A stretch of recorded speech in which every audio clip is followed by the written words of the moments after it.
Workers of the world unite. Stop union busting. Desire to be on strike. We make a living working. But you know, if unions didn't strike in the past, there'll be no 40-hour work week, no Family Medical Leave Act, no OSHA or anything. They were all established off the back of organized labor. So we stand in the gap for the workers that don't have the wherewithal to stand for themselves, or maybe even the courage because of the threat of being fired and so forth. So that's why this is so important to us, and it should be important to all the workers as well. Bobby Alvera, the new elected president, and a huge Hawaiian delegation led by Dustin Dawson came here on the first plane to support us. You guys saw him the other day. And the ILWU just keeps sending more people from Hawaii, more people from the West Coast, from Seattle, Tacoma, from San Francisco.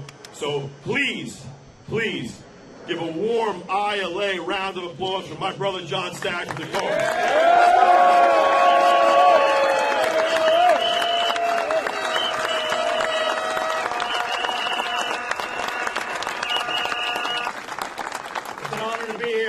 Come out from the West Coast, ILWU. We stand in solidarity with you guys. Keep fighting, stay solid, stay strong.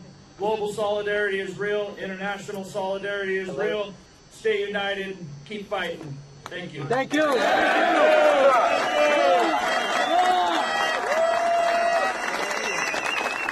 also want to introduce another powerful labor leader from San Francisco. I knew him years ago when he was the strong leader of Local 10. Now he's the president of Local 34. He's one of the few people I know that is president of two different locals. That's a success in itself. So please welcome another ILA round of applause for our brother David Gonzalez.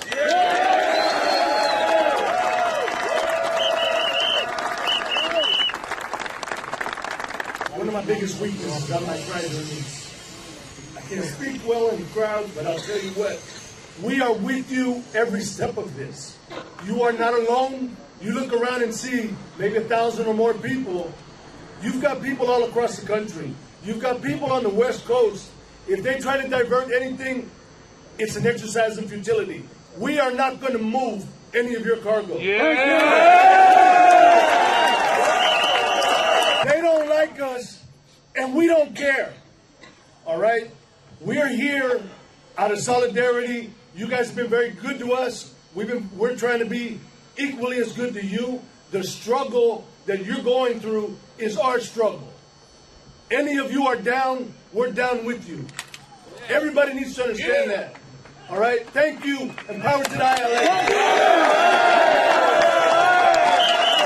We are gathered here to protest in front of Maersk's offices here in Emeryville, right next to Oakland. And we're here to say that what happened to Zim lines over the last 15 years is that there have been pickets in the port whenever they came into port, and longshoremen honored those picket lines and refused to work the Zim ships because the Israeli government was attacking Palestinian people in the West Bank, even in Jerusalem, and in Gaza especially.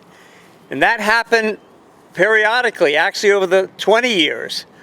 I remember when the consulate in San Francisco demanded that they come to our meeting of the executive board in Local 10. And they wanted to intimidate us and tell us we can't honor picket lines.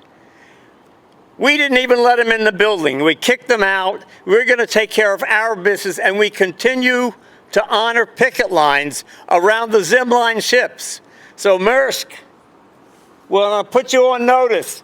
Zim lines does not come into the port of Oakland anymore. And if you keep shipping military cargo to Israel, there'll be pickets on your ships, and you won't be coming into Oakland anymore either. We got to spread this kind of solidarity up and down the coast. It's not just that one port can take an effective action like that. It's got to be coordinated coastwide. In fact, it needs to be coordinated on both coasts, the east and the west coast. We came close to having a nationwide shutdown on the docks in 2020. On the Juneteenth of 2010, George Floyd was murdered by the cops in Minneapolis. And it created angry protests around the world. The majority of our members here in the Port of Oakland are black, and they were very sensitive to that issue of police brutality, of police murdering people of color. And so we called for a mass demonstration on Juneteenth, and we had 20,000 people in the port protesting police terror, and we shut the port down as well. So this is the kind of power that the Longshore Union has. We're in a global economy, and the nexus point of the whole system of logistics is here in the port. Who controls the port has power, and longshore workers do that labor. That's why they have such tremendous power. We appealed to the East Coast Longshore Union, the International Longshoremen's Association. I used to be a member of that union in 1977 when they had their last strike.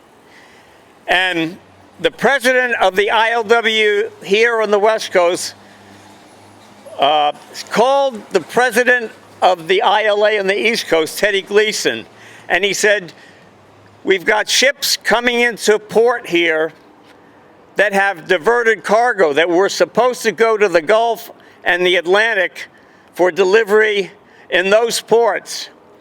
And they're being diverted here because of your strike. If you send pickets out here to San Francisco and Oakland and down in Los Angeles and Long Beach, put those pickets up and we will not work those ships. We'll honor your picket lines.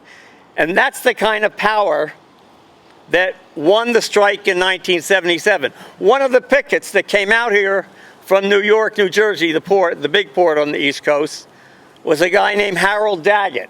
He was just a rank and filer with a picket sign like you people have. And he and a couple others went and put the picket lines up in San Francisco, and some of them went down to LA. Longshoremen on the East Coast refused to cross those picket lines in solidarity with the ILA.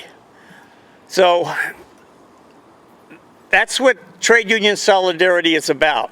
But while we refused to cross picket lines and work diverted cargo, just last year when our contract was up, the ILA didn't lift a finger to refuse to work diverted cargo in the Gulf ports and the South Atlantic. The ports, the ILA ports on the East Coast were working diverted cargo, or you could say scab cargo. And they didn't stop for 1 minute doing what should have been our work. It should not have been touched. But that was last year, and the ILWU still holds its principles that were established under its 10 guiding principles. We don't cross picket lines, and solidarity doesn't just stop on the waterfront. I want to talk about what's happening on the trade unions on the waterfront for a minute. There is a rightward turn in the ILWU. And shamefully, our union, which has been honoring picket lines of Palestinian people protesting against the Zim lines, unfortunately, the ILA and the ILWU are continuing to work military cargo for this genocidal war. And this is part of the rightward turn. The ILWU has always opposed NATO imperialist wars and the wars that, like the Zionists are conducting, of ethnic cleansing, genocidal wars against the Palestinian people. We have a good, clean record that we're proud of opposing those kind of Zionist attacks. As I said earlier, the consulate of Israel sent a delegation to Local 10. We threw them out of the building. We refused to meet with them. They're sensitive to the power that longshore workers have. And if we can stop Zim lines in this port here, we can stop Maersk as well. If they continue to carry military cargo to Israel, I'm sure that the Palestinian Youth Movement and the Arab Resorts and Organizing Committee are going to mobilize hundreds of people to come out to the port and protest. So this is a notice to Maersk. You better not be carrying military cargo and coming into the port here. You will be stopped. You will be stopped. One last thing about the political situation in this country. While the ILWU, which has been a leftist union over the years, is now continuing to allow military cargo to be shipped to Israel, the leadership, not the rank and file. That's never happened before in the history of our union. The ILA on the East Coast has been a social patriotic, pro-capitalist union that has supported every war that U.S. imperialism has been engaged in. From the Korean War after World War II, with NATO and the U.S. mainly attacking the Korean people, all the way to today, the war in the Ukraine, which is the imperialist powers behind NATO and the U.S., and the Zionist war in Gaza and in Palestine as a whole.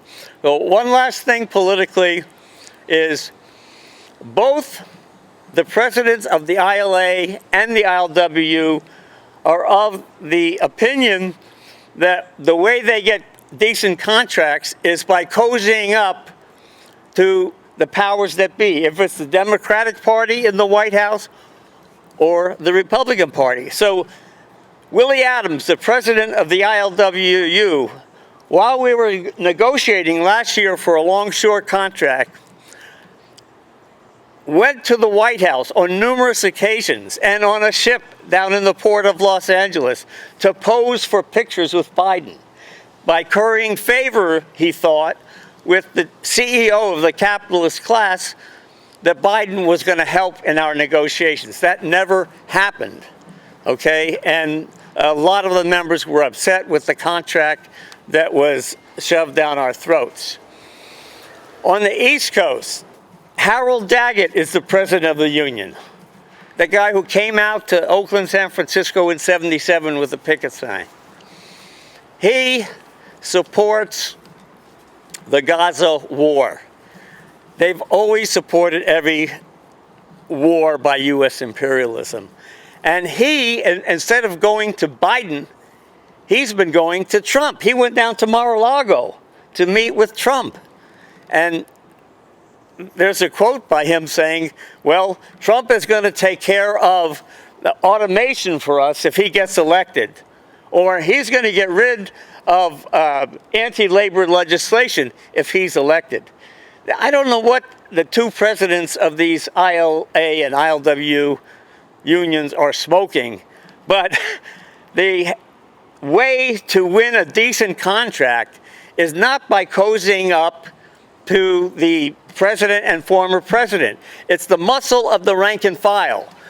The ILA rank and file showed their muscle. They voted to go out. Most of the ports voted to shut down the Gulf ports and the East Coast ports. But when they went back to work, that was an order from the president. There was no vote by the rank and file. That's how the ILA works. It's top-down control. And unfortunately, the ILWU is heading in that direction. So what we need politically is not what either of the leaderships of the ILA or ILWU are doing. What we need to do is build caucuses within the trade union movement, class struggle caucuses that are going to oppose wars like the war in the Ukraine or the Zionist attacks against Palestinians.